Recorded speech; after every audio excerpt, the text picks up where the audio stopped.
ನಮಸ್ಕಾರ ಸ್ನೇಹಿತರೆ. ಇದು ಈ ವಾರದಲ್ಲಿ ಲಾಸ್ಟ್ ಕ್ಲಾಸ್, ಶನಿವಾರ ಅಲ್ಲ, ಇದು ಈ ವಾರಕ್ಕೆ ಲಾಸ್ಟ್ ಕ್ಲಾಸ್. ಬರೋ ವಾರ ಅಂದರೆ ನಾಡಿದ್ದು ಸೋಮವಾರ ಕ್ಲೋಸ್ ಟೆಸ್ಟ್ ಮೇಲೆ ಇನ್ನೂ ಸ್ವಲ್ಪ ಹೊಸ ಮಾಡಲ್ಸ್ ಮಾಡೋಣ. ಇವತ್ತಾದರೆ ಶನಿವಾರ ಇದು ಕಾಂಪ್ರಹೆನ್ಷನ್ ಮೇಲೆ ಇನ್ನೊಂದು ಪ್ಯಾಸೇಜನ್ನ ಪ್ರಾಕ್ಟೀಸ್ ಮಾಡೋಕ್ಕೆ ನಾವು ಇಲ್ಲಿ ಕಲ್ತಿದ್ದೀವಿ. This is an essay on labour participation in both the urban and rural areas of our country.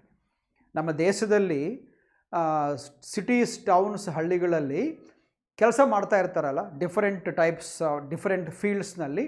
ಅಂಥವರಲ್ಲಿ ಹೆಂಗಸರು, ಗಂಡಸರು, ಅವ್ರ ಪರ್ಸೆಂಟೇಜ್ ಎಷ್ಟು, ಯಾಕೆ ಅದು ಡಿಫರೆನ್ಸ್ ಇದೆ, ಯಾಕೊಂದು ಬೆಳೀತಾ ಇದೆ, ಒಂದು ಕಮ್ಮಿ ಆಗ್ತಾ ಇದೆ ಅಂತ ಅದರ ಮೇಲೆ ಒಂದು ಎಸ್ಸೆ. ಇಂಥ ಟೈಪ್ ಆಫ್ ಎಸ್ಸೆಸ್ಸೇ ನಮಗೆ ಮೇನ್ಸ್ ಎಕ್ಸಾಮ್ಸ್ನಲ್ಲಿ ಬರೋದು. ಯಾಕಂದರೆ ಮೇನ್ಸ್ ಎಕ್ಸಾಮ್ಸ್ನಲ್ಲಿ ಸ್ಟೋರೀಸು, ಇನ್ಸಿಡೆಂಟ್ಸು ಅಂಥವು ಕೊಡೋದಿಲ್ಲ. ಮಾಮೂಲಾಗಿ ಎಸ್ಸೆಸ್ ಕೊಡ್ತಾರೆ. ಅವು ಕೂಡ connected to economy, technology, science, culture, education, banking, ಇಂಥದ್ರ ಮೇಲೆ ಭಾಳ ಎಸ್ಸೆಸ್ ಬರ್ತವೆ. ಹಿಸ್ಟ್ರಿ, ಇಂಥವ್ರ ಮೇಲೆ ಭಾಳ ಎಸ್ಸೆಸ್ ಬರ್ತವೆ. ಎನ್ವೈರನ್ಮೆಂಟ್, ಕ್ಲೈಮೇಟ್, ಇದರ ಮೇಲೆ. ಸರಿ, ಇವತ್ತಿನ ಪ್ಯಾಸೇಜ್ನಲ್ಲಿ ನಮಗೆ 5 ಕ್ವಶನ್ಸ್ ಇವೆ ಅಷ್ಟೇ. 5ನಲ್ಲಿ ಫಸ್ಟ್ ಕ್ವಶನ್ ಬಂದು, which of the following statement or statements is are correct as per the passage above. Last ವಿಡಿಯೋನಲ್ಲಿ ಅವ್ರು ಕೇಳಿದ್ದೇನು ಗೊತ್ತಾ? ಇನ್ಕರೆಕ್ಟ್ ಅಂತ ಕೇಳಿದ್ರಲ್ಲ first question, which are incorrect. ಈ ಸಾರಿ ವಿಚ್ ಈಸ್ ಆರ್ ಕರೆಕ್ಟ್ ಯಾವುದು ಕನ್ಕೊಳ್ರಿ ಅಂತ ಇದ್ದಾರೆ. ಅದಕ್ಕೋಸ್ಕರ ನಾವು ಸರ್ಚ್ ಮಾಡುವ ಹೋಗಲಿಕ್ಕೆ ಯಾವುದು ಕರೆಕ್ಟೋ ಅದನ್ನು ಆನ್ಸರ್ ಆಗಿ ತೊಗೋಬೇಕಲ್ಲ. ಫಸ್ಟ್ ನೋಡೋಣ, ಎಲ್ಲ ಪ್ಯಾಸೇಜ್ ಓದೋಣ? ಬೇಡ. Let us go by the same technique. Questions first, passage next. Q P model. ಸರಿ, ಫಸ್ಟ್ ಸ್ಟೇಟ್ಮೆಂಟ್ ಏನಂತೆ? Male labour participation rate was 78.5 in 2016. Is the statement right or wrong? Keywords ಯಾವ ಸ್ನೇಹಿತರೆ ಇದರಲ್ಲಿ? Keywords ಯಾವ ಅಂದರೆ ಮೇಲ್ labour participation ಒಂದು, 78.5 ಇನ್ನೊಂದು, 2016 ಎಂಬುದು ಒಂದು ಮೈನರ್ ಕೀವರ್ಡ್. ಮೇಜರ್ ಬಂದು ಇವೆರಡು. ಹೌದಾ? ಸರಿ, ಅಫ್ಕೋರ್ಸ್ ಇಯರ್ ಕೂಡ ಅನ್ಇಂಪಾರ್ಟೆಂಟ್ ಏನಲ್ಲ, ಇಂಪಾರ್ಟೆಂಟೇ. ಇದು ಎಲ್ಲನ ಕಾಣಿಸುತ್ತವೆ. ಈ ಮೂರದರಲ್ಲಿ ಎಸ್ಪೆಷಲಿ ನಂಬರ್ಸ್ ಎಲ್ಲಿ ಕಾಣಿಸ್ತಾವೆಯೋ ಅಲ್ಲಿ ಸ್ಟಾಪ್ ಆಗೋಣ. ನಂಬರ್ಸ್ ಎಲ್ಲಿ ನೋಡಿಸ್ತಾ ಇವೆ? ಇಲ್ಲಿ ನಂಬರ್ಸ್ ಕಾಣಿಸ್ತಾವೆ ನೋಡ್ರಿ. There are numbers year. So ಇವು ನಂಬರ್ಸ್ ಅಲ್ಲಿ ಇರ್ಬೋದೇನೋ ಅಂತ ಸರ್ಚ್ ಮಾಡೋಣ, ಇದ್ದರೆ ತೊಗೊಂಬೋಣ. ಮೇಲ್ ಲೇಬರ್ ಪಾರ್ಟಿಸಿಪೇಷನ್ ವಾಸ್ 74.5 ಅಂತ ಇದ್ದಾನೆ. ಇಲ್ಲೇನಂದರೆ 78. ರಾಂಗ್ ಅಲ್ಲ? ಏನನ್ನ ಇಯರ್ ಚೇಂಜ್ ಇದೆ. ಇಲ್ಲಿ 2016 ಕೊಟ್ಟಿದ್ದಾನೆ, ಅಲ್ಲೇನೋ 2015 ಕೊಟ್ಟಿದ್ದಾನ, 17 ಕೊಟ್ಟು ನೋಡೋಣ. ಸೇಮ್ ಇಯರ್ ಆದರೆ ರಾಂಗ್ ಸ್ಟೇಟ್ಮೆಂಟ್ ಇದೆ. ಸೇಮ್ ಇಯರೇ, ಅದಕ್ಕೋಸ್ಕರ ಫಸ್ಟ್ ಸ್ಟೇಟ್ಮೆಂಟ್ ಈಸ್ ರಾಂಗ್. ಫಸ್ಟದು ಹೋಯಿತು. ಸೆಕೆಂಡ್ ಬರೋಣ. India's female labour participation rate is very low ಅಂತ ಇದ್ದಾರೆ. ಎಲ್ಲಿದೆ ಇದು? ಇವಾಗ ನೋಡ್ರಿ, ಇಲ್ಲೊಂದು ಟೆಕ್ನಿಕ್ ಅಪ್ಲೈ ಮಾಡಿದ್ರೆ ನಮಗೆ ಆನ್ಸರ್ ಬೇಗ ಸಿಗುತ್ತೆ. ಏನಂದರೆ ಅವರಿಲ್ಲಿ ಈಸ್ ಅಂತ ಯೂಸ್ ಮಾಡಿದ್ದಾರೆ. ಈಸ್ ಏಮ್ ಟೆನ್ಸ್ ಆಗುತ್ತೆ, ಏನು ಟೆನ್ಸ್ ಆಗುತ್ತೆ? ಪ್ರೆಸೆಂಟ್ ಸಿಂಪಲ್ ಆಗುತ್ತೆ. ಸಾಧಾರಣವಾಗಿ ಇವಾಗ 2016, 2017, 2018 ಅಂತ ಇಯರ್ಸ್ ಬಗ್ಗೆಗೆ ಅವ್ರ ಸಮಾಚಾರ ಕೊಟ್ಟರೆ ಅದೆಲ್ಲ ನಡೆದೋಗಿರ್ತಲ್ಲ. ನಡೆದೋಗಿದ್ದು ಏಮ್ ಟೆನ್ಸ್, ಟೆನ್ಸ್ ಆಗುತ್ತೆ, ಪಾಸ್ಟ್ ಸಿಂಪಲ್ ಆಗುತ್ತೆ. ಪಾಸ್ಟ್ ಸಿಂಪಲ್ ಆದರೆ ಈಸ್ ಇರುತ್ತೆ, ವಾಸ್ ಇರುತ್ತೆ. ಹೌದಾ? ಇಲ್ಲಿ ನೋಡಿದ್ರೆ ಈಸ್ ಇದೆ. ಅಂದರೆ ಇದು ಒಂದು ಇವಾಗ ಕೂಡ ಟ್ರೂನೇ ಎಂಬ ಪ್ರೆಸೆಂಟ್ ಟೆನ್ಸ್ನಲ್ಲಿ ಹೇಳ್ತಾ ಇರೋ ಸ್ಟೇಟ್ಮೆಂಟ್. ಮಾಮೂಲಾಗಿ ಸಾಧಾರಣವಾಗಿ ಪ್ರೆಸೆಂಟ್ ಸಿಂಪಲ್ನ ಆಥರು ಇಂಥ ಎಸ್ಸೆ ಬರೆಯೋ ಕಾಲಕ್ಕೆ ಫಸ್ಟ್ನಲ್ಲಿ ಆಗಲಿ, ಫಸ್ಟ್ 3 ಸೆಂಟೆನ್ಸಸ್ನಲ್ಲಾಗಲಿ, ಲಾಸ್ಟ್ನಲ್ಲಾಗಲಿ ಇಟ್ಟಿರ್ತಾನೆ. ಇದು ನೋಡಿ ಏನಂತ ಇದ್ದಾನೆ? India's female labour participation rate is very low. ಇದು ಒಂದು ಜನರಲ್ ಸ್ಟೇಟ್ಮೆಂಟ್ ಅಲ್ಲ. ಏನಂತ ಅರ್ಥ? ಸಾಧಾರಣವಾಗಿ ಇಂಡಿಯಾದಲ್ಲಿ ಉದ್ಯೋಗ ಮಾಡೋ ಹೆಂಗಸರ ನಂಬರು ಸ್ವಲ್ಪ ಕಮ್ಮಿನೇ ಇರುತ್ತೆ. ಇದು ಟ್ರೂ ಅಲ್ಲ? ಯಾವಾಗಾದರೂ ಈ ಟ್ರೂನೇ ಅಲ್ಲ. ಇಷ್ಟು ಮುಂಚೆಕಂತ ಇವಾಗ ಭಾಳ ಹೆಂಗಸರು ಉದ್ಯೋಗ ಮಾಡ್ತಾ ಇರ್ಬೋದು, ಆದರೆ ಕೂಡ ಅದು ಮೇಲ್ ಪಾರ್ಟಿಸಿಪೇಷನ್ಗೆ ಈಕ್ವಲ್ ಅಲ್ಲಲ್ಲ, ಸ್ವಲ್ಪ ಕಮ್ಮಿನೇ ಇರ್ತಲ್ಲ. ಇವಾಗ ಹೈ ಯಾವುದು ಮೇಲ್ ಪಾರ್ಟಿಸಿಪೇಷನ್, ಲೋ ಯಾವುದು female. This is true and always true ಆದರೆ ಅಂಥವೆಲ್ಲ ಪ್ರೆಸೆಂಟ್ ಸಿಂಪಲ್ನಾಗೆ ಈಸ್ ಆರ್ ಅಂತ ಹೇಳ್ತಾ ಇರ್ತಾರೆ. ನಾವು ಕೂಡ ಹಾಗೆ ಹೇಳಬೇಕು. ಈ ಜನರಲ್ ಸ್ಟೇಟ್ಮೆಂಟ್ಸ್ ಎಲ್ಲ ಕೂಡ ಫಸ್ಟ್ನಲ್ಲೇ ಬರ್ತಾ ಇರ್ತವೆ ಆರ್ ಲಾಸ್ಟ್ನಲ್ಲಿ ಇರ್ಬೋದು. ಮುಂದೆ ಫಸ್ಟ್ ಚೆಕ್ ಮಾಡಿಕೊಳ್ಳ್ರಿ, ಅಲ್ಲೇ ಕಾಣಿಸಿದ್ರೆ let us decide true or false. ನೋಡೋಣ ಏನಿದೆ. Look at the very first sentence. India's female labour participation is low. Very low or low ಇದೆಲ್ಲ ಈಸ್ ವೆರಿ ಲೋ ಇದೆಲ್ಲ ಅಂದರೆ second statement correct. 2 is correct. ನಮ್ಗೆ ಬೇಕಾದ ಅದೇ ಅಲ್ಲ, they are asking for correct statements. 2 is okay. 3 ನೋಡೋಣ. Urban female labour participation rates fell ಅಂದರೆ ಕೆಳಕ್ಕೆ ಬಿದ್ದಿವೆ, ಕಮ್ಮಿ ಆಗಿವೆ, faster than rural female participation. Urban cities ಟೌನ್ಸ್ನಲ್ಲಿ ಕೆಲಸ ಮಾಡೋ ಹೆಂಗಸರ ನಂಬರು ಹಳ್ಳಿಗಳಲ್ಲಿ ಕೆಲಸ ಮಾಡೋ ಹೆಂಗಸರ ನಂಬರ್ಕಂತೆ ಕಮ್ಮಿ ಆಗ್ತಾ ಇದೆ ಅಂತ ಕೊಟ್ಟಿದ್ದಾನೆ, ಕಮ್ಮಿ ಆಗಿದೆ ಅಂತ ಕೊಟ್ಟಿದ್ದಾನೆ. Fell past simple. ಇದರಲ್ಲಿ ಕೀವರ್ಡ್ಸ್ ಯಾತ್ರುವು ಅರ್ಬನ್ ಫೀಮೇಲ್ ಲೇಬರ್ ಪಾರ್ಟಿಸಿಪೇಷನ್ ಒಂದು, ರೂರಲ್ ಫೀಮೇಲ್ ಪಾರ್ಟಿಸಿಪೇಷನ್ ಇನ್ನೊಂದು. ಎರಡಕ್ಕಂತೆ ಮುಖ್ಯವಾದದ್ದು ಫೆಲ್ ಫಾಸ್ಟರ್ ಅಂಬೋದು, ಅಂದರೆ ಕಮ್ಮಿ ಆಗಿವೆ ಅಂಬೋದು ಮುಖ್ಯ. ಯಾಕಂದರೆ ಆಪ್ಷನ್ಸ್ನಲ್ಲಿ ಕಮ್ಮಿ ಕೊಟ್ಟಿದ್ದಾನೆ, ಪ್ಯಾಸೇಜ್ನಲ್ಲಿ ಜಾಸ್ತಿಯಾಗಿ ಕೊಡ್ಬೋದು, ಇಲ್ಲದ್ರೆ ಅಲ್ಲಿ ಕಮ್ಮಿ ಅಂತ ಇಲ್ಲಿ ಜಾಸ್ತಿ ಅಂತ ಕೊಡ್ಬೋದು, ಇಲ್ಲಿ ರೈಸ್ ಅಂತ ಕೊಟ್ಬಿಡ್ಬೋದು, ಆರ್ ರೋಸ್ ಅಂತ ಕೊಡ್ಬೋದು. ರೋಸ್ ರೈಸ್ಗೆ past tense rose risen V3 rise rose risen. ಇಲ್ಲಿ ಫೆಲ್ ಕೊಟ್ಟಿದ್ದಾನೆ. ಇದೇನ ಕಾಣಿಸ್ತಾ ಇದೆ ನೋಡಿ ಚೆಕ್ ಮಾಡ್ಕೊಂಬೋಣ. ಎಲ್ಲಿದೆ ಇದು ಅಂದರೆ ಲಾಸ್ಟ್ ಸೆಂಟೆನ್ಸ್ನಲ್ಲಿ ಲಾಸ್ಟ್ ಪ್ಯಾರಾನಲ್ಲಿ ಕಾಣಿಸ್ತಾ ಇದೆ ನೋಡ್ರಿ. ಏನಿದೆ urban female labour participation same ಅಲ್ಲ, ಫೆಲ್ ಫಾಸ್ಟರ್ ದ್ಯಾನ್ ಫೆಲ್ಲೇ ಇದೆಲ್ಲ, ರೋಸ್ ಇಲ್ಲಲ್ಲ. ಯಾವ್ದಕ್ಕಂತೆ rural female participation same statement ಮೇಲೆ ಬಂದಿದೆ, ಅಂದರೆ ಇದು ಕೂಡ ಕರೆಕ್ಟೇ. 3 ಕೂಡ ಕರೆಕ್ಟೇ. ಆದರೆ ಸ್ನೇಹಿತರೆ ಸ್ವಲ್ಪ ಕೇರ್ಫುಲ್ ಆಗಿರ್ರಿ. ಏನಂತ ಗೊತ್ತಾ, ಫೆಲ್ ಫಾಸ್ಟರ್ ದ್ಯಾನ್ ಕೊಟ್ಟಿರ್ತಾನೆ, ಏನೂ ಚೇಂಜ್ ಇಲ್ಲ, ಮೇಲೆ ಹೆಂಗಿದೋ ಇಲ್ಲಿ ಹಾಗೆ ಇದೆ. ಆದರೆ ಒಂದು ಸಣ್ಣ ಚೇಂಜ್ ಮಾಡ್ತಾನೆ, ಆವಾಗ ಸ್ಟೇಟ್ಮೆಂಟ್ ಎಲ್ಲ ರಾಂಗ್ ಆಗಿಬಿಡ್ತು. ಏನು ಗೊತ್ತಾ, ಇಲ್ಲಿ ರೂರಲ್ ಕೊಟ್ಟಿರ್ತಾನೆ, ರೂರಲ್ ಬಗಲಿಗೆ ಫೀಮೇಲ್ ಇದೆಲ್ಲ, ಫಿಮೇಲ್ ಅಲ್ದಾಗಿ ಮೇಲ್ ಅಂತ ಕೊಟ್ಟಿರ್ತಾನೆ, ಓನ್ಲಿ MALE ಬರೆದಿರ್ತಾನೆ. ಇಲ್ಲೇನೋ ಫೀಮೇಲ್, ಇಲ್ಲೇನೋ ಮೇಲ್, ಇಲ್ಲಾದರೆ ಎರಡು ಕಡೆ ಫೀಮೇಲ್. ಇವಾಗ ಇಲ್ಲಿ ಮೇಲ್ ಕೊಟ್ಟಿದ್ರೆ ಆ ಸ್ಟೇಟ್ಮೆಂಟು ಕರೆಕ್ಟಾ ಇನ್ಕರೆಕ್ಟ್ ಅಲ್ಲ, ಅಂದರೆ ಫಾಲ್ಸ್ ಅಲ್ಲ, ಅವಾಗ ಆನ್ಸರ್ ಅದಲ್ಲ. ಆನ್ಸರ್ ಎರಡೊಂದೇ ಸರಿಗೋಗಿರೋದು, ಹಾಗಲ್ಲ ಸೇಮ್ ಇದೆ, ಅದಕ್ಕೋಸ್ಕರ 2, 3 ಸರಿಗೋತಾ ಇವೆ. ಇನ್ನು ನೆಕ್ಸ್ಟ್ ಆಪ್ಷನ್ ಏನಿದೆ, ಬೋತ್ B ಆ್ಯಂಡ್ C ಅಂದಾನೆ. ಕರೆಕ್ಟೇ ಅಲ್ಲ, ಬಿನೂ ಕರೆಕ್ಟೇ, ಸಿನೂ ಕರೆಕ್ಟೇ. ಹೋಗಲಿ, ಆಲ್ ಆರ್ ಕರೆಕ್ಟಾ? ಅಲ್ಲಲ್ಲ, ಫಸ್ಟ್ ರಾಂಗ್ ಅಂತ ನಾವೇ ಅನ್ಕೋ. 78.5 ಇಲ್ಲಿ 74 ಪಾಯಿಂಟ್ ರಾಂಗ್. ಅಂದರೆ ಓನ್ಲಿ 2 ಆ್ಯಂಡ್ 3 ಆರ್ ಕರೆಕ್ಟ್. ಅಂದರೆ both B and C both 2 and 3 correct ಅಂಬೋದು ನಮ್ಮ ಆನ್ಸರ್. ಅಂದರೆ ಫಸ್ಟ್ ಕ್ವಶನ್ಗೆ ಆನ್ಸರ್ ಬಂದು 4. 4th is our answer. Next second question ಏನಂತ ಇದ್ದಾನೆ, in the passage above 2 lines are given in bold. In the lines a phrase is used that is bear the brunt of ಅಂತ ಕೊಟ್ಟು. ಬೇರ್ the brunt of, ಈ ಬೇರ್ the brunt of ಅಂಬೋದಕ್ಕೆ ಈ passage ಕಾಂಟೆಕ್ಸ್ಟ್ನಲ್ಲಿ ಯಾವ್ದ್ರ meaning ಅಂತ ಕೇಳ್ತಾ ಇದ್ದಾನೆ. ಬೇರ್ ದ ಬ್ರಂಟ್ ಆಫ್ ಅಂಬೋದು ನಮ್ಗೆ ಕಾಣಿಸ್ತಾ ಇದೆ, ಬ್ರಂಟ್ ಆಫ್ ಬೋರ್ನ್. ಅದೇ ಸ್ವಲ್ಪ ಎಲ್ಲನ್ನ ಡಾರ್ಕಾಗಿ ಕಾಣಿಸಿದರೆ ನಿಮಗೆ ಅದೇ ಐಡೆಂಟಿಫೈ ಮಾಡಿರಿ. ಇಲ್ಲಿ ಕೂಡ ಬಂದಿದೆ ಅದು. ಓಕೆ, ಸೊ ಬೇರ್ ದಿ ಬ್ರಂಟ್ ಆಫ್ ಅಂಬೋದು ಎರಡು ಕಡೆ ಬಂದಿದೆ ಅಂದ್ಕೊಳ್ರಿ, ಬ್ರಂಟ್ ಅಂಬೋದು.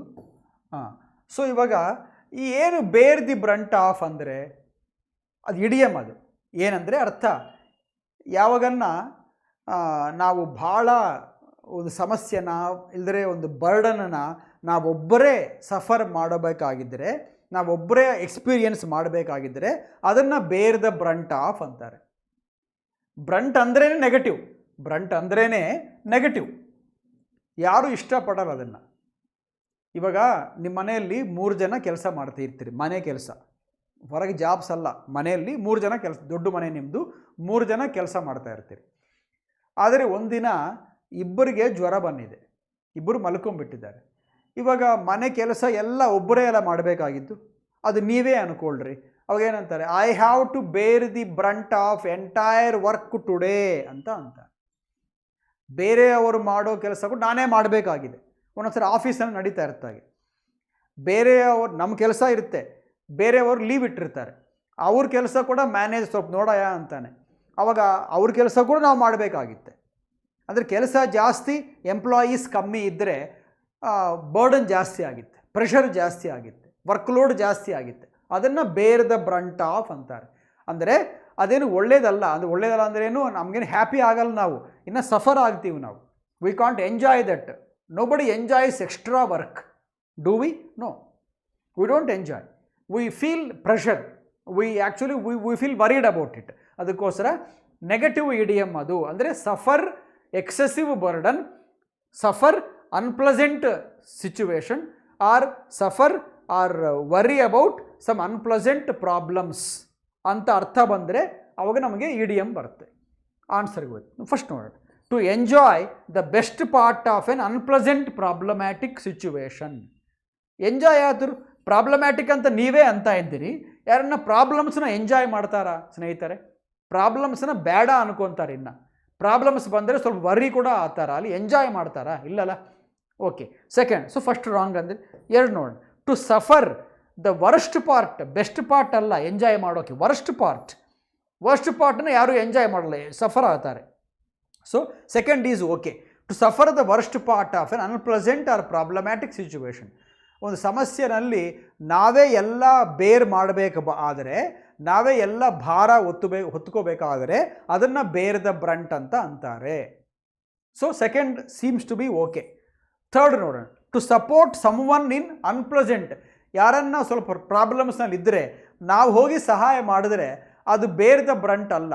ಸಪೋರ್ಟ್ ಮಾಡಿದ್ರೆ, ನಾವೇ ಎಕ್ಸ್ಪೀರಿಯನ್ಸ್ ಮಾಡಿದ್ರೆ ಆ ಪ್ರಾಬ್ಲಮ್ನೆಲ್ಲ, ಅದು bear the brunt. So 3 wrong ಆಯಿತು. To get good results for your hard work. No, there is no good result, it is only burden. ಅದಕ್ಕೋಸ್ಕರ ಓನ್ಲಿ 1 ಈಸ್ ಕರೆಕ್ಟ್. ಅಂದರೆ ಇವಾಗ ಏನಾಗಿದೆ ಇಲ್ಲಿ, ಸೆಕೆಂಡ್ ಕ್ವಶನ್ಗೆ ಸೆಕೆಂಡೇ ಆನ್ಸರ್. ಟು ಎಂಜಾಯ್ ಅಲ್ಲ, 1 ಅಲ್ಲ, ಟು ಸಫರ್ ಅಂಬೋದು ಆನ್ಸರ್. ಬೋತ್ ಬಿ ಆ್ಯಂಡ್ ಸಿನ, ಬಿ ಓಕೆ, ಸಿ ಅಲ್ಲ, 2 ಅಲ್ಲ, ಒಂದೇ ಕರೆಕ್ಟ್. ಒಂದಂದರೆ ಒಂದು ನಂಬರ್ ಅಲ್ಲ, ಇಲ್ಲಿ ಬಿ ಆರ್ ಸಿನಲ್ಲಿ ಒಂದೇ ಕರೆಕ್ಟ್. ಯಾವುದದು? ಬಿ. ಅದಕ್ಕೋಸ್ಕರ ನಾವು ಆನ್ಸರ್ ಬಂದು 2. ಇನ್ನೊಂದು ಮಾತು ಹೇಳ್ತೀನಿ.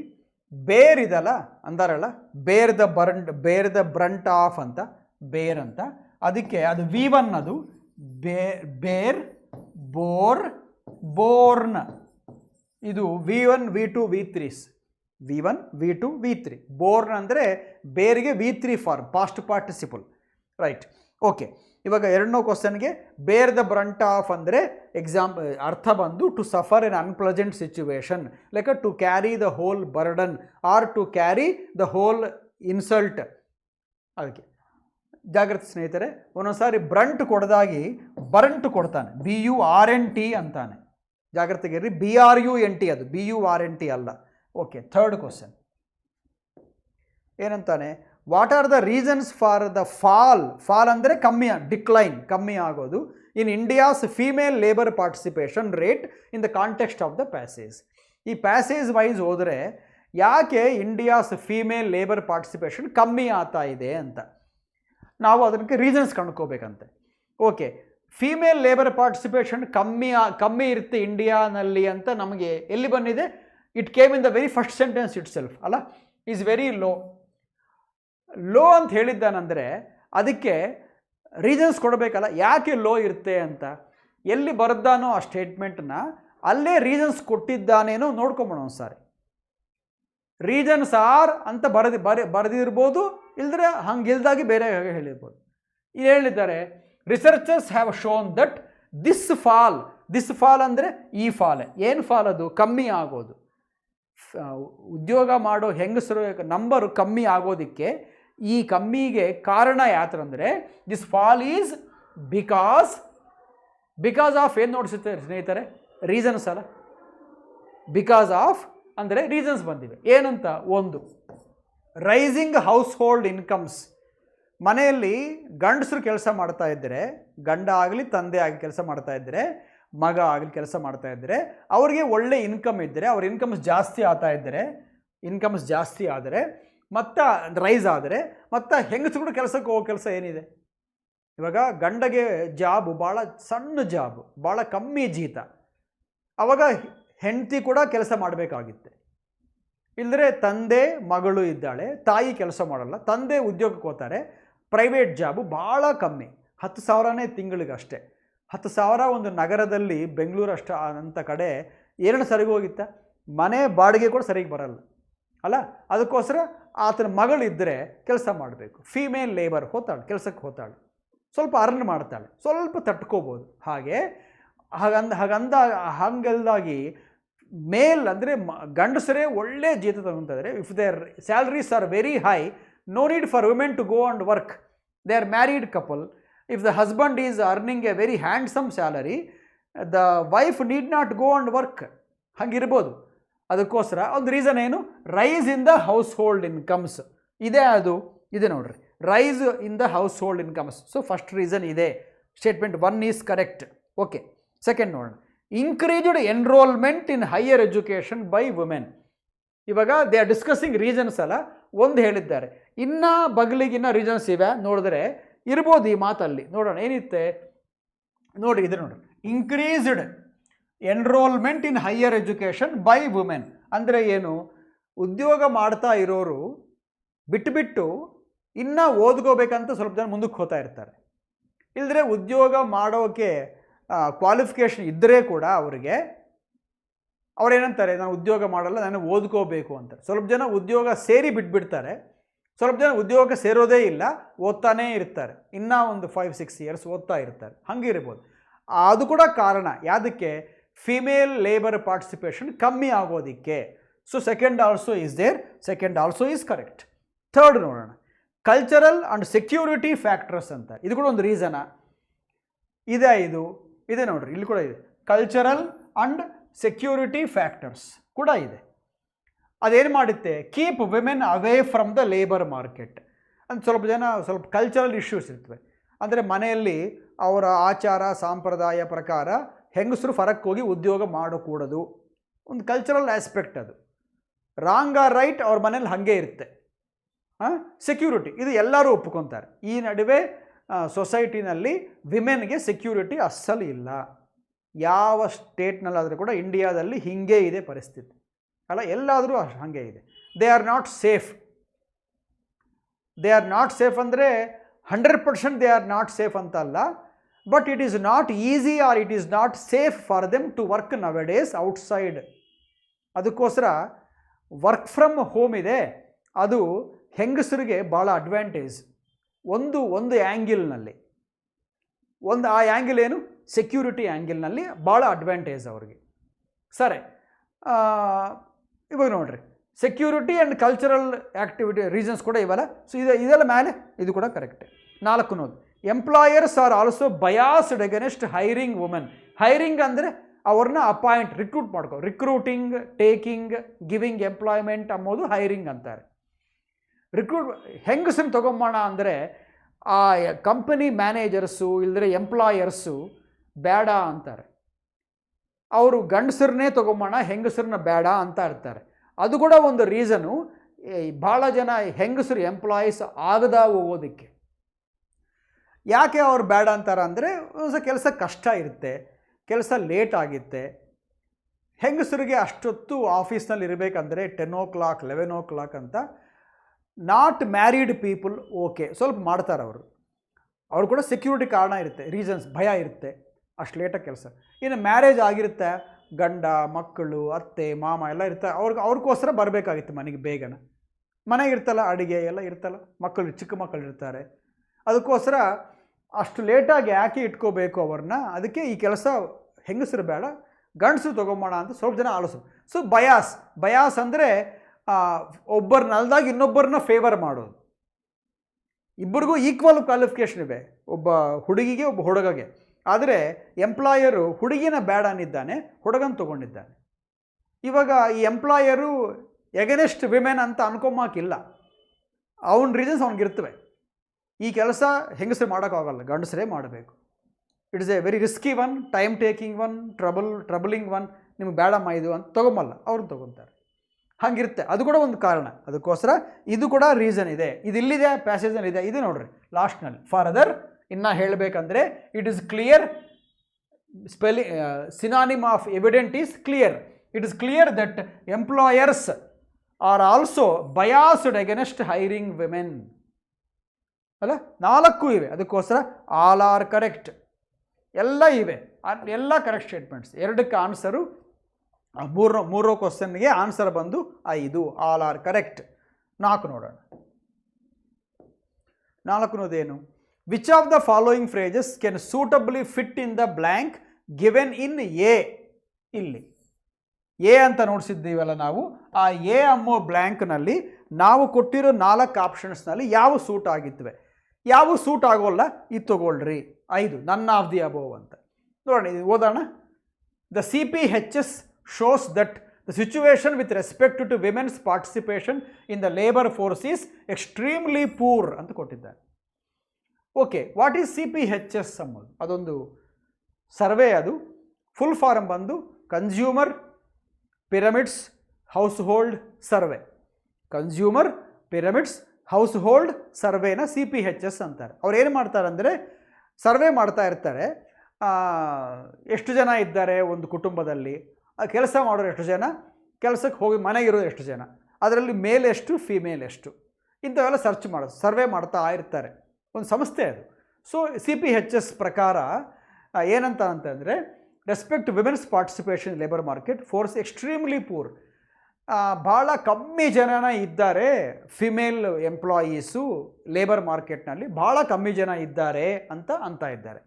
ಅಂದು ಏನಂತ ಇದ್ದಾರೆ, ಆಪ್ಷನ್ಸ್ ಕೊಟ್ಟಿದ್ದಾರೆ. ಈ ಬ್ಲ್ಯಾಂಕ್ನಲ್ಲಿ ಸರಿಗೋಗೋದಕ್ಕೆ ಗ್ರಾಮರ್ ಪರವಾಗಿ ಗ್ರಾಮೆಟಿಕಲ್ಲಾಗೂ ಸರಿಗೋಗಬೇಕು, ಈವನ್ ಕಾಂಟೆಕ್ಸ್ಚುವಲ್ಲ ಕೂಡ ಸರಿಗೋಗಬೇಕು. Contextual okay, grammar wrong, answer ಅಲ್ಲ. ಗ್ರಾಮರ್ ಓಕೆ, ಕಾಂಟೆಕ್ಸ್ಚುವಲಿ ರಾಂಗ್, ಸರಿಗೋಗಲ್ಲ. 2 ಸರಿಗೋಗಬೇಕು, 2 ಪರ್ಫೆಕ್ಟಾಗಿರಬೇಕು. ಫಸ್ಟ್ ನೋಡೋಣ. ಮಚ್ ಪೂರರ್ ದ್ಯಾನ. ಇವಾಗ ಪೂರರ್ ಅಂದರೆ it is a comparative adjective. ಅದ್ರ ಬದಲಿಗೆ ದೆನ್ ಬರಬೇಕಾ, ದ್ಯಾನ್ ಬರಬೇಕಾ?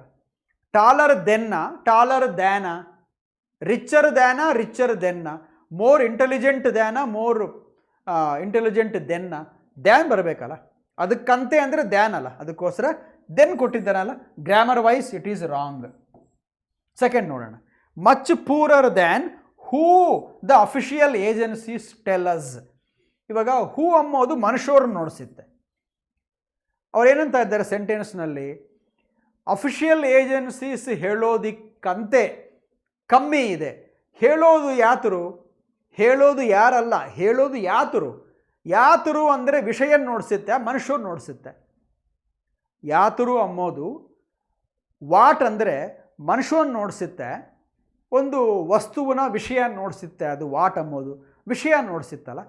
ಅಲ್ಲೇನ ಅಫಿಷಿಯಲ್ ಏಜೆನ್ಸು ಹೇಳ್ತಾ ಆಗಿರೋದಕ್ಕಂತೆ ಅವ್ರು ಹೇಳ್ತಾ ಇದ್ದಾರೆ ಒಂದು ವಿಷಯ ನೋಡಿಸೋದಕ್ಕೆ ಪ್ರಣವನು ಹೂ ಅಲ್ಲ, ವಾಟ್ ಬರಬೇಕು. ಅದಕ್ಕೋಸ್ಕರ ಹೂ ಕೊಟ್ಟಿದ್ದಾನಲ್ಲ, ಮತ್ತು ಗ್ರಾಮರ್ ಪರವಾಗಿ ರಾಂಗ್ ಆಯಿತು. ದ್ಯಾನ್ ಓಕೆ, ಆದರೆ ಹೂ ರಾಂಗ್ ಆಗಿದೆ. 3ನೇದು ಮಚ್ ಪೂರರ್ ದ್ಯಾನ್ ಸರಿಗೋಗಿದೆ, ದ್ಯಾನ್ ಬಂದಿದೆ. What the official agencies telling us, ಇಷ್ಟಕ್ಕೆ ಚೆನ್ನಾಗಿದೆ. ಇಲ್ಲಿ ರಾಂಗ್ ಆಯಿತು. ಯಾಕೆ? ಅಫಿಷಿಯಲ್ ಏಜೆನ್ಸೀಸ್ ಸಬ್ಜೆಕ್ಟ್, ಅದರ ಬದಲಿಗೆ ವರ್ಬ್ ಬರಬೇಕು. ವರ್ಬ್ ಬರಬೇಕಂದ್ರೆ ಏಜೆನ್ಸೀಸ್ ಅಂದರೆ ಪ್ಲೂರಲ್ ಅಲ್ಲ, ಭಾಳ ಜನ ಅಲ್ಲ, ಆವಾಗ ಆರ್ ಟೆಲ್ಲಿಂಗ್ ಬರಬೇಕಲ್ಲ. ಆರ್ ಇದೆ, ಇಲ್ಲ. ನಾವು ಯಾವಾಗನ್ನ ಆಗಲಿ ಸಬ್ಜೆಕ್ಟ್ ಬಗಲಿಗೆ V4 ಯೂಸ್ ಮಾಡಕೂಡದು. V4 ಅಂದರೆ ಏನು ಸ್ನೇಹಿತರೆ? ವರ್ಬ್ಗೆ ING ಇದ್ದರೆ ಅದನ್ನು V4 ಅಂತೀವಿ. ಇವಾಗ ಐ ಆಮ್ ಗೋಯಿಂಗ್ ಅನ್ಬೇಕಾಲಿ ಐ ಗೋಯಿಂಗ್ ಅಂತೀವಿ. ಯು ಆರ್ ಲಿಸನಿಂಗ್ ಅನ್ಬೇಕಾಲಿ ಯು ಲಿಸನಿಂಗ್ ಅಂತೀವಿ. ಅಮ್ಮಲ್ಲ, ಆರ್ ಆಗಲಿ ಈಸ್ ಆಗಲಿ ಯಾಮ್ ಆಗಲಿ ಇರಬೇಕು ಪ್ರೆಸೆಂಟ್ ಕಂಟಿನ್ಯೂಸ್ ಆದರೆ. ಅಫಿಷಿಯಲ್ ಏಜೆನ್ಸೀಸ್ ಅಂದರೆ 1+ ಅಂದರೆ ಬಹುವಚನ. ಅದರ ಬದಲಿಗೆ ಯಾಮ್ ಈಸ್ ಬರೋದಿಲ್ಲ, ಆರ್ ಬರಬೇಕು. ಆರ್ ಇದೆ, ಇಲ್ಲ. ಸೊ ಅದಕ್ಕೋಸ್ಕರ ಸಬ್ಜೆಕ್ಟ್ ಆದಮೇಲೆ ಸ್ಟ್ರೈಟ್ V1 ING ಬರಕೂಡದು, ಗ್ರಾಮೆಟಿಕಲ್ ಆಗಿ ಮತ್ತ ರಾಂಗ್ ಆಯಿತು. ಫೋರ್ತ್ ನೋಡೋಣ. Much poorer than, okay, poorer than, okay, what, okay, ಮನುಷ್ಯರಲ್ಲ ವಾಟ್ ಸರಿಗೋಗಿದೆ. Official agencies plural. Tell us ಸರಿಗೋಯ್ತಲ್ಲ, ಯಾಕೆ? ಇಫ್ ಇಟ್ ಈಸ್ 1+ ಅದು ಒಂದು ಬಹುವಚನ ಆದರೆ ಪ್ರೆಸೆಂಟ್ ಟೆನ್ಸ್ ವರ್ಬ್ ಹೇಳ್ಬೋದು. ಪ್ರೆಸೆಂಟ್ ಟೆನ್ಸ್ಗೆ ING ಇಟ್ಟರೆ ತಪ್ಪಾಗಲಿ, ಓನ್ಲಿ ಪ್ರೆಸೆಂಟ್ ಟೆನ್ಸ್ ಹೇಳ್ಬೋದು. Official agencies tell, students listen, ಹೌದಾ? Players play, teachers teach, people live, ಅಷ್ಟೇ. ಏಜೆನ್ಸೀಸ್ ಟೆಲ್, ಎಸ್ ಬೇಕಿಲ್ಲ. ಪ್ಲೂರಲ್ ವರ್ಡ್ಗೆ ಎಸ್ ಇಡೋದಿಲ್ಲ ನಾವು. If a verb is plural we don't add S at the end, we write without S. ಸರಿಗೋಗಿದೆ. Agencies plural, ಬಗಲಿಗೆ tell. So fourth is okay. ಅಂದರೆ ನಮ್ಮ answer ಇವಾಗ 4ಗೆ 4. ಸ್ನೇಹಿತರೆ, ಒಂದು ಇಂಪಾರ್ಟೆಂಟ್ ಪಾಯಿಂಟ್ ಹೇಳ್ತೀನಿ ನೋಡ್ರಿ. ಇದರಲ್ಲಿ ಇವಾಗ ಆನ್ಸರ್ ಆಗೋಗಿದೆ, ಆದರೆ ಇನ್ನೂ ಚೆನ್ನಾಗಿ ಕೇಳ್ಬೋದು ಕ್ವಶನ್ನ. ಹೇಗೆ ಗೊತ್ತಾ? ಇವಾಗ 4th ಆಪ್ಷನ್ ನೋಡ್ರಿ, 3 ರಾಂಗ್ ಆಗಿಬಿಟ್ಟಿವೆ. ಹೇಳಿದ್ದೀನಿ ಯಾಕೆ ರಾಂಗು. ಟೆಲ್ ಇದಲ್ಲ, ಟೆಲ್ಗೆ ನಾವು ಎಸ್ ಆ್ಯಡ್ ಮಾಡಿದ್ದೀವಿ ಅಂದ್ಕೊಳ್ರಿ, ಟೆಲ್ಸ್ ಆಯಿತು. ಇವಾಗ ಟೆಲ್ಸ್ ಆಯಿತು. ಟೆಲ್ಸ್ ಇಟ್ಟ ಮೇಲೆ ಈ ಫೋರ್ತ್ ಆಪ್ಷನ್ನು is it wrong or is it right? ನೀವೇ ಹೇಳ್ರಿ. ಎಸ್ ಇಟ್ಟಿದ್ದೀನಿ, ಎಸ್ ಇದ್ದೀನಿ, ಇವಾಗ ಟೆಲ್ಸ್ ಅಂತ ಇದ್ದೀನಿ. ಇವಾಗ 4th ಸ್ಟೇಟ್ಮೆಂಟು ರಾಂಗಾ ರೈಟಾ? ರಾಂಗ್ ಅದು. ಯಾಕೆ? ಇಷ್ಟು ಮುಂಚೆ ಹೇಳಿದ್ನಲ್ಲ, ಏಜೆನ್ಸೀಸ್ ಅಂದರೆ ಅದು ಪ್ಲೂರಲ್. ಪ್ಲೂರಲ್ಗೆ ಬಗಲಿಗೆ ವರ್ಬ್ ಕೂಡ ಹಾಗೇ ಇರಬೇಕು. ಅಂದರೆ ವರ್ಬ್ಗೆ ಎಸ್ ಇದ್ದರೆ ಸಿಂಗುಲರ್, ವರ್ಬ್ಗೆ ಎಸ್ ಇರದ ಹೋದರೆ ಪ್ಲೂರಲ್. ಇದು ಒಂದು golden grammar principle. Verb plus S is singular, verb without S is plural. ಇದು ಪ್ಲೂರಲ್ ಏಜೆನ್ಸೀಸ್, ಏಜೆನ್ಸಿ ಅಲ್ಲ, ಏಜೆನ್ಸೀಸ್. ಇದಕ್ಕೋಸ್ಕರ ಟೆಲ್ಸ್ ಇರಕೂಡದು, ಟೆಲ್ ಅಂತ ಇರಬೇಕು. ನಾನು ಟೆಲ್ಸ್ ಕೊಟ್ಟಿದ್ರೆ ಇದು ಕೂಡ ರಾಂಗ್ ಆತಾಯಿತು. ಅವಾಗ ನಮ್ಮ ಆನ್ಸರ್ ಏನು? ನನ್ ಆಫ್ ದಿ ಅಬೋವ್. ಯಾವುದೂ ಸರಿಗಿಲ್ಲ. ಗ್ರಾಮರ್ ಪರವಾಗಿ ಸ್ವಲ್ಪ ತಪ್ಪು, ಕಾಂಟೆಕ್ಸ್ಟ್ ಪರವಾಗಿ ಇನ್ನೊಂದು ತಪ್ಪು.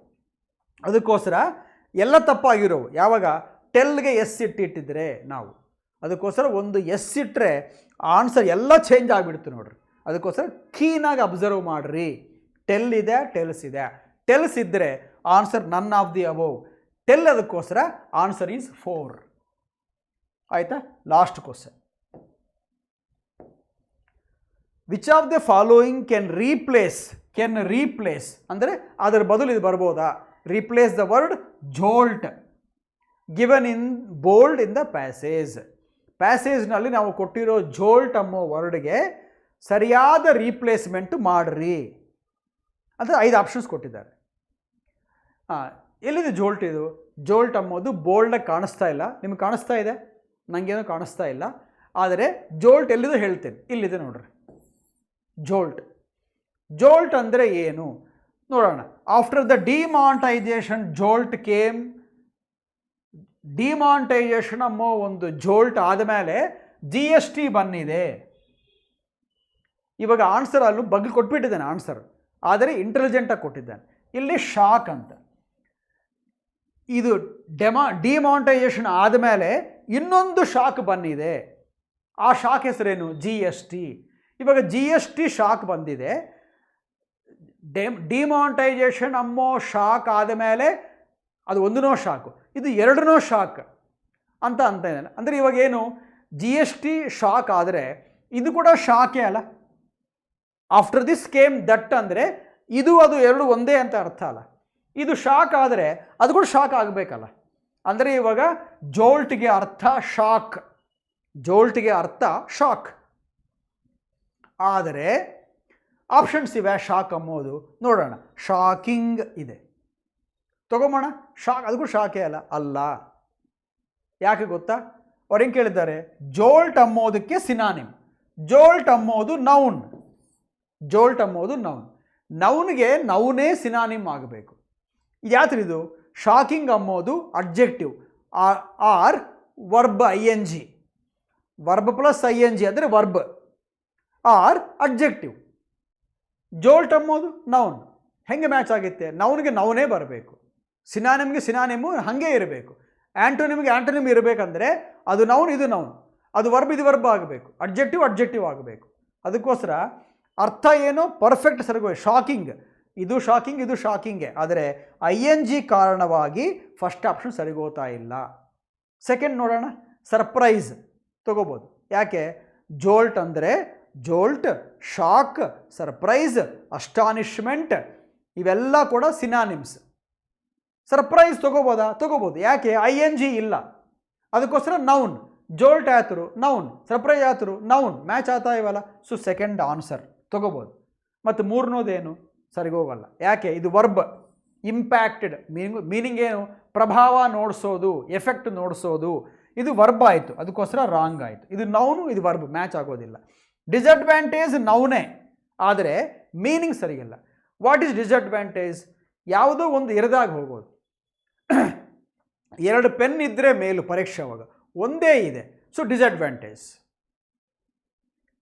ಪಿಚ್ ಮೇಲೆ, ಕ್ರಿಕೆಟ್ ಪಿಚ್ ಮೇಲೆ ಸಣ್ಣಕ್ಕೆ ಹುಲ್ಲು ಇದ್ದರೆ, ಗ್ರೀನ್ ಗ್ರಾಸ್ ಇದ್ದರೆ ಫಾಸ್ಟ್ ಬೌಲರ್ಗೆ ಅನುಕೂಲ ಇಲ್ಲ, ಸೊ ಡಿಸಡ್ವಾಂಟೇಜ್.